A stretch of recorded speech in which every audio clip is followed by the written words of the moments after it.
ভিডিঅ'টো মানে ৰাতিপুৱাৰে হয়। ৰাতিপুৱা আমাৰ এইফালে বহুত বেছি বৰষুণেই দি আছিলে আৰু ঠাণ্ডাও পৰি আছিলে।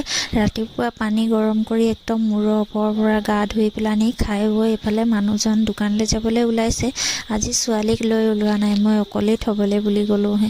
সদায় আমি আগবঢ়াই থৈ আহোঁ। তাৰপাছত আজি আগফালৰ ৰুমটো দেৰিলৈকে সাৰা হোৱা নাছিলে। আজি ভাবিলোঁ ময়ে সাৰিম।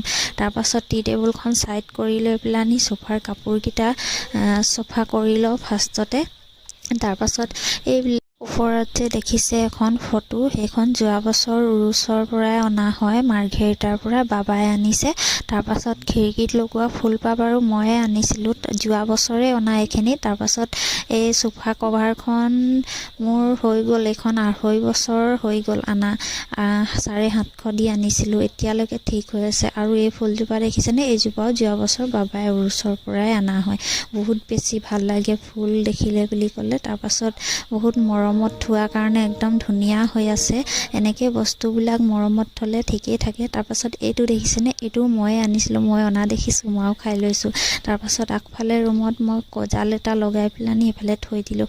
তাৰপাছত গৈ লৈ পেলানি মই ভাত পাতিবলৈ বুলি পাকঘৰলৈ বুলি ওলালোঁ। তাৰপাছত পাকঘৰলৈ গৈ পেলানি আজি ৰাতিপুৱা চাহ ইমান এটা শান্তিকৈ খাবলৈ নেপালোঁ, সেইটো কাৰণে চাহ খাওঁ খাওঁ লাগি আছে।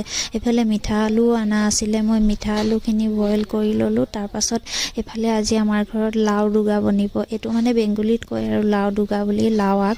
তাৰপাছত এইফালে ছোৱালীকো দেখিছেই নহয়, আমাৰ মাজতেই থাকে, কাম কৰাৰ লগত সেই উৎপাতো কৰি থাকে, হাল্লা কৰি কামবিলাক কৰি থাকোঁ আৰু। তাৰপাছত এইফালে চাহও বনাই হৈ গ'ল, মিঠা আলুও খাই ল'লোঁ।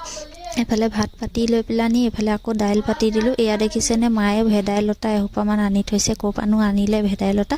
তাৰপাছত ভাত খাবলৈ বুলিও হ'ল, বেছি ভোক লাগি আছিলে। এইফালে মই বুট মাহ আৰু নৰসিংহ মিলাই পেলানি চাটনি বনালোঁ, মায়ে গৈ আনি দিলে। তাৰপাছত এইফালে মই ভাত খাবলৈ বুলিও ল'লোঁ। আজিলৈ ভিডিঅ'টো ইমানেই।